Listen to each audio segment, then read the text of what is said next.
అయితే ఇప్పుడు చాలామంది జంక్ ఫుడ్స్ ఎక్కువగా తీసుకుంటూ ఉన్నారు. జంక్ ఫుడ్స్ తీసుకోవడం వల్ల క్యాన్సర్ వచ్చే అవకాశం ఉంది అని కూడా ప్యాకేజ్డ్ ఫుడ్స్ ఇవన్నీ ఇలాంటివి తీసుకోవడం వల్ల అవకాశం ఉందని చెప్పంటున్నారు. నిజంగా అవకాశం ఉందా? డెఫినెట్లీ. ఎందుకంటే సింపుల్గా మనము టూ మచ్ గ్రిల్ చేసినప్పుడు కలర్ డార్క్ బ్లాక్ అయిపోయేలా గ్రిల్ చేసినప్పుడు కానీ అంటే దాంట్లో మీట్లో ఉండే షుగర్స్ ఆ కలర్ ప్రోడక్ట్ అవ్వడానికి అరోమాటిక్ హైడ్రోకార్బన్స్ అని ఫామ్ అవుతాయి. అలాగే ట్రాన్స్ ఫ్యాట్స్ అంటాము, హైడ్రోజనేటెడ్ వెజిటబుల్స్ ఆయిల్స్, ఇవన్నీ refined foods are not healthy for the body. First thing జీన్స్లలో ఉండే స్టెబిలిటీని తగ్గిస్తుంది. మనం ఫస్ట్ టైం అనుకున్నాం జీన్ స్టెబిలిటీ చాలా ఇంపార్టెంట్. ఇలాంటివన్నీ తిన్నప్పుడు తొందరగా జీన్ స్టెబిలిటీ తగ్గిపోయి రిస్క్ ఆఫ్ ఆల్ డిసీజెస్, ఏజ్తో కూడుకొని వచ్చే డిసీజెస్ రిస్క్ అంతా పెరిగిపోతాయి. సో అది పెరిగిపోవడం పక్కన పెడితే గట్ హెల్త్ పాడైపోతుంది, బాడీలో ఇన్ఫ్లమేషన్ పెరిగిపోతుంది, ఆటోఫేజీ తగ్గిపోతుంది, మైటోకాండ్రియల్ హెల్త్ పాడవుతుంది. సో ఇన్ని బ్యాడ్ ఎఫెక్ట్స్ ఉన్నాయి. సో దానివల్ల ఏమవుతాం, ఎక్కువ ఫాస్ట్గా ఏజ్ అవుతాం. సెల్యులార్ హెల్త్, సెల్లో ఏజింగ్ ప్రాసెస్ ఫాస్ట్గా జరుగుతుంది. మనం బర్త్డే చేసుకుంటామేమో కానీ బర్త్డే కన్నా ఎక్కువ ఏజ్ అవుతాం. సో ఏజింగ్ ప్రాసెస్ ఫాస్ట్గా అవుతుంది రిఫైన్డ్ ఫుడ్స్ కానీ షుగర్స్ కానీ ఇవి ఎక్కువ తీసుకున్నప్పుడు.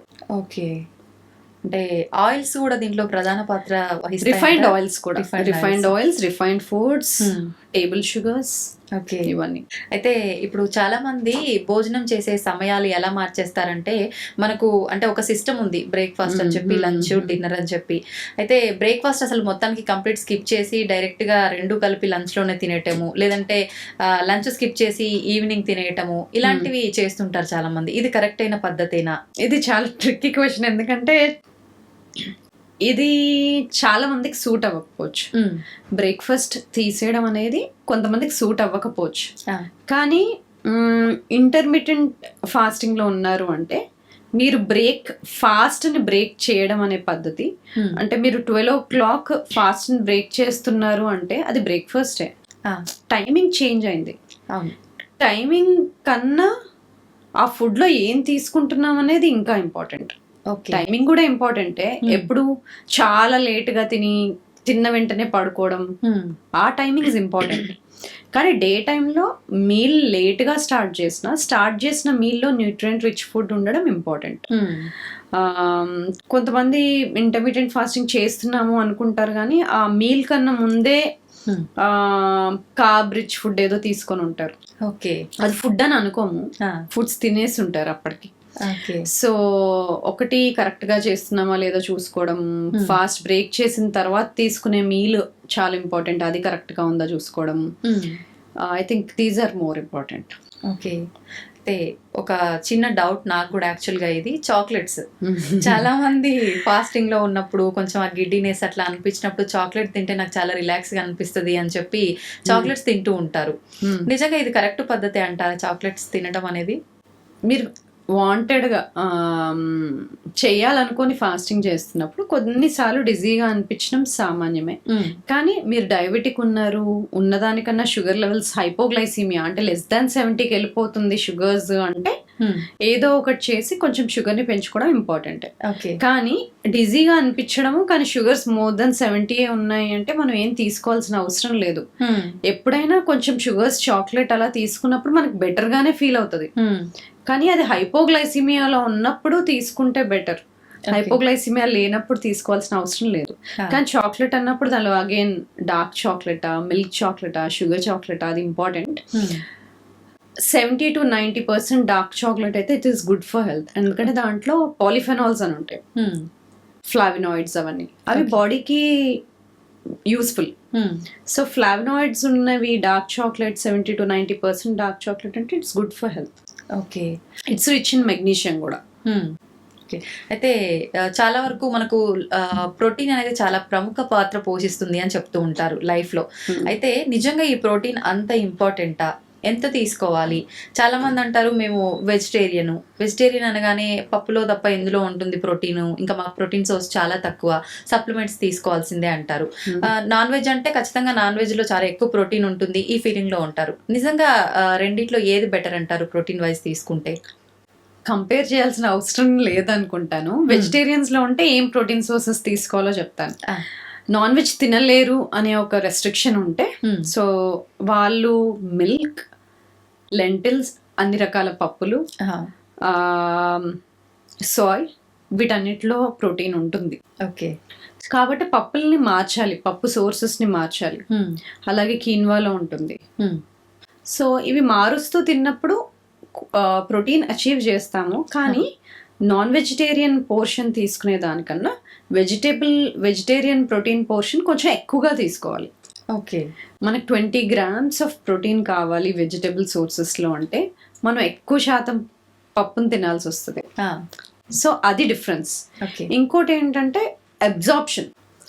ప్లాంట్ ప్రోటీన్ని తక్కువ అబ్జార్బ్ చేస్తాము, యానిమల్ ప్రోటీన్ని బాగా అబ్జార్బ్ చేస్తాము. సో పప్పులో ఉన్న ప్రోటీన్ని అబ్జార్బ్ చేసే విధంగా మనం వండే విధానాన్ని చేంజ్ చేసుకోవడం, అంటే ఎక్కువసేపు సోక్ చేయడము, లేకపోతే స్ప్రౌట్ చేయడము. ఈ సోకింగ్, స్ప్రౌటింగ్ వల్ల మనం ప్రోటీన్ అబ్జార్ప్షన్ ని ఇంప్రూవ్ చేసుకోవచ్చు. ఓకే.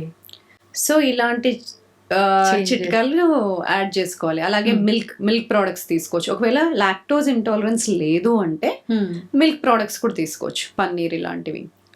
లేదు సోయ్తో ప్రాబ్లం లేదు అంటే దెన్ సోయా చంక్స్ ఇవి తీసుకోవచ్చు. సో ప్లాంట్ లో కూడా ఉంటది ప్రోటీన్, కాకపోతే క్వాంటిటీ ఎక్కువ తీసుకోవాలి. అబ్జార్ప్షన్ ని ఇంప్రూవ్ చేసుకోవడానికి మనం వాటిని సోకింగ్ చేయడము, స్ప్రౌటింగ్ చేయడము చేసుకోవాలి. రెస్ట్రిక్షన్ ఏం లేదు అన్న వాళ్ళకి నాన్ వెజిటేరియన్ మీట్ లో నుండి ప్రోటీన్ సోర్స్ బాగా వస్తుంది. ఓకే. అయితే ఈ మధ్య కాలంలో చాలా మంది పూల్ మకానా తీసుకుంటే చాలా మంచిది అని చెప్పి ఎక్కువగా తీసుకుంటున్నారు. నిజంగా ఇది మనకి ఎటువంటి బెనిఫిట్స్ ఇస్తుంది? పూల్ మకానాలో అట్లీస్ట్ అది న్యూట్రిషియస్ ఫుడ్, అది హై ఇన్ ప్రోటీన్, కాబట్టి అది కూడా యాడ్ చేసుకోవచ్చు. దీన్ని అంటే తీసుకునే ప్రాసెసింగ్ ఏ రకంగా ఉండాలి? చాలా మంది జస్ట్ ప్రాసెస్ అంటే రెడీమేడ్ ఫ్లేవర్డ్ పూల్ మకానా దొరుకుతాయి. అవి కాకుండా మనకి ప్లేన్ వి దొరుకుతాయి. అవి ఇంట్లో మన ఇండియన్ స్పైసెస్ వేసి చేసుకుని అవి యూజ్ చేయొచ్చు. ప్రిజర్వ్ చేసి ప్యాకెట్ చేసి ఎప్పుడో షెల్ఫ్ లో 3-4 months ముందు పెట్టినవి కాకుండా మనం ప్లేన్ వి కొనుక్కొని ఇంట్లో చేసుకుంటాం కదా, అది బెటర్. ఓకే. అయితే గట్ హెల్త్ అన్నిటికీ చాలా ముఖ్యము. అది కనుక ఆరోగ్యంగా ఉండేలా మనం ఫుడ్ తీసుకుంటే ఖచ్చితంగా మనం హెల్దీగా ఉంటామని చెప్పి అంటుంటారు కదా. నిజంగా గట్ హెల్దీగా ఉండాలి అని అంటే టిప్స్ ఏమైనా ఉన్నాయా? సేమ్ మనం ఇంతకుముందు మాట్లాడుకున్నాం కదా, డైవర్సిఫైడ్ అంటే కలర్ఫుల్ వెజిటబుల్స్, ఫ్రూట్స్ తీసుకోవాలి. కలర్స్ ఎంత ఎక్కువ రకాలు ఉంటే మనం గట్ మైక్రోబియం డైవర్సిటీ అంటాం కదా, గట్ మైక్రోబియల్ డైవర్సిటీ ఇండెక్స్ కానీ స్కోర్ కానీ బాగుంటుంది. రిఫైన్డ్ ఫుడ్స్ ఎంత తక్కువ ఉంటే అంత బాగుంటుంది. షుగర్స్ ఎంత తక్కువ చేస్తే అంత బెటర్. ఫర్మెంటెడ్ ఫుడ్స్ ఇంక్లూడ్ చేసుకోవాలి. కంబూచా కానీ, కాంజీ కానీ, లేకపోతే పెరుగు, కీమ్చి, ఫర్మెంటెడ్ వెజిటబుల్స్ ఇవి తీసుకుంటూ ఉండాలి. ఓకే. సో ఇంకా ప్రీబయోటిక్స్ అంటే పప్పులు, గ్రెయిన్స్, వెజిటబుల్స్. సో ఇవన్నీ తీసుకున్నప్పుడు గట్ హెల్త్ బాగుంటుంది. సో వాటిని ఎక్కువ డ్యామేజ్ చేయకుండా ఉండాలంటే ఎక్కువ అన్నెసెసరీగా యాంటీబయాటిక్స్ కానీ ప్రిస్క్రైబ్ చేయకుండా, యాంటాసిడ్స్ కానీ ఎక్కువ ప్రిస్క్రైబ్ చేయకుండా, పెయిన్ కిల్లర్స్ కానీ, సో అన్నెసెసరీ మెడికేషన్స్ ఇవి తగ్గించుకోవాలి. రిఫైన్డ్ ఫుడ్స్, రిఫైన్డ్ ఆయిల్స్ ఇవి తగ్గించుకొని fermented foods, fibre rich foods ఇవి తీసుకున్నప్పుడు గట్ హెల్త్ బాగుంటుంది. ఓకే. ఆయిల్స్ అన్నారు కాబట్టి ఒక డౌట్, చాలా మంది అంటుంటారు ఒకటే ఆయిల్ రిపీటెడ్ గా వాడొద్దు, మార్చి వాడాలి, కొద్ది రోజులు ఈ ఆయిల్ వాడడం తర్వాత ఇంకో ఆయిల్, ఇలా అంటుంటారు. నిజంగా ఇది కరెక్ట్ పద్ధతి అంటారా? ఫుడ్స్ విషయానికి వస్తే ఫుడ్స్ ని మారుస్తూ ఉండాలి, రకరకాల ఫుడ్స్ తింటూ ఉండాలి. అలాగే ఆయిల్ విషయానికి వస్తే కూడా. కానీ రిఫైన్డ్ ఆయిల్స్ మంచిది కాదు. రిఫైన్డ్ ఆయిల్స్ వల్ల మనకి omega-6:3 రేషియో అంటాం, అది పెరుగుతుంది. omega-6, omega-3 అనేవి బాడీలో ఉంటాయి. అవి ఒక బ్యాలెన్స్ లో ఉండాలి, 5:1, 7:1 ఆ రేషియోలో. కానీ ఈ మధ్య కాలంలో చూస్తే ఆ రేషియోలు పెరిగిపోతున్నాయి. omega-6-3 కన్నా చాలా రెట్లు ఎక్కువ ఉంటుంది. సో ఈ రిఫైన్డ్ ఆయిల్స్ లో omega-6 ఎక్కువ ఉంటుంది. సో అందుకని కుదిరినంతగా ఈ సీడ్ ఆయిల్స్ తగ్గించుకోవాలి, కుదిరినంతగా తగ్గించుకోవాలి. ముందు చేంజ్ చేయాలి అనేవాళ్ళు, కానీ ఇప్పుడు సీడ్ ఆయిల్స్ కుదిరినంతగా తగ్గించుకోవాలి. మరి కుకింగ్ ఎందులో చేసుకోవాలని అడుగుతారు. గీలో చేసుకోవచ్చు, ఎందుకంటే దానికి హీటింగ్ టెంపరేచర్ పాయింట్ అనేది ఎక్కువ ఉంటుంది. అలాగే కోకోనట్ ఆయిల్లో కుక్ చేసుకోవచ్చు. ఆలివ్ ఆయిల్ కుక్ చేయకూడదు, హీట్ చేయకూడదు, ఫ్రెష్గా మనం యాడ్ చేసుకోవచ్చు మనం తినే ఫుడ్స్కి ఆలివ్ ఆయిల్. కాబట్టి సీడ్ ఆయిల్స్ ఇన్ఫ్లమేషన్ని పెంచుతుంది కాబట్టి సీడ్ ఆయిల్స్ కుదిరినంతగా తగ్గించుకోవాలి. కానీ కోకోనట్ ఆయిల్స్ ఇవన్నీ అంటే కొంచెం నెయ్యి ఎక్స్పెన్సివ్ ఉంటాయి, అందరూ వాడాలంటే కష్టం కదా. అంటే ఇంట్లో చేసుకోవడం ఎక్కువ ఈజీ అండి. ఇంట్లో మనకి సరిపడా ఆయిల్ని ఇంట్లో చేసుకోవడం ఈజీయే. అవునా? నెయ్యిని కానీ మనం నెయ్యి ఎలాగో ఇంట్లో చేసుకుంటాము, సో మనకి వండడానికి అంత అవసరం ఉండకపోవచ్చు, సో ఈజీగానే ఇంట్లో చేసుకొని యూజ్ చేయొచ్చు. అయితే నెయ్యి అన్నారు కదా, చాలా మంది ఈ మధ్య నేను కూడా చూశాను, హాట్ వాటర్ లో ఒక స్పూన్ నెయ్యి వేసుకొని మార్నింగ్ పరిగడుపుని తాగుతున్నారు. నిజంగా ఇది కరెక్టేనా? దేనికి యూజ్ అవుతుంది ఇది? సో నెయ్యి బాడీలోకి తీసుకెళ్లడం అనేది హెల్దీ ఫ్యాట్స్ ఎక్కువ తీసుకోవాలి అనే కాన్సెప్ట్. అది మనం ఫుడ్ లో వేసి తీసుకుంటామా, వాటర్ లో వేసి తీసుకుంటామా, అది different thing. Breaking the fast ని బ్రేక్ చేసేటప్పుడు ఫ్యాట్ తీసుకోవడం బెటర్ అన్నాను కదా. ఫ్యాట్స్, హెల్దీ ఫ్యాట్స్ అనేవి నెయ్యిలో ఉంటాయి, అవకాడోలో ఉంటాయి, ఆలివ్స్ లో ఉంటాయి, డ్రై ఫ్రూట్స్ లో ఉంటాయి. సో వీటిలో ఏదైనా తీసుకోవచ్చు. కోకోనట్ ఆయిల్ లో ఉంటుంది, నెయ్యిలో ఉంటుంది, కాబట్టి ఈ చాయిసెస్ అన్నీ ఉన్నాయి. ఎవరికి ఏది కుదిరితే అది తీసుకుంటారు. కొంతమంది కోకోనట్ ఆయిల్ తీసుకుంటారు, కొంతమంది గీ తీసుకుంటారు, కొంతమంది డ్రై ఫ్రూట్స్ తింటారు, కొంతమందికి అవైలబుల్ ఉన్న వాళ్ళు అవకాడో తింటారు. ఓకే. మళ్ళీ మనం నెయ్యిలో కూడా ఆవు నెయ్యి, గేదె నెయ్యి ఇలాంటివి చూసుకోవాలంటారా? లాక్టోజ్ ఇంటాలరెన్స్ ఉంటే ఏది సూటబుల్ ఉండదు. యాజ్ సచ్ ఆవు పాలు కానీ ఆవు నెయ్యి కానీ బాడీ ఈజీగా డైజెస్ట్ చేసుకోగలుగుతుంది గేదె నెయ్యి పాలు కన్నా. సో మనకి సూటబుల్, కొంతమందికి ఏం ప్రాబ్లం ఉండదు, దేంతోనూ కూడా ప్రాబ్లం లేని వాళ్ళు ఏదైనా తీసుకోవచ్చు.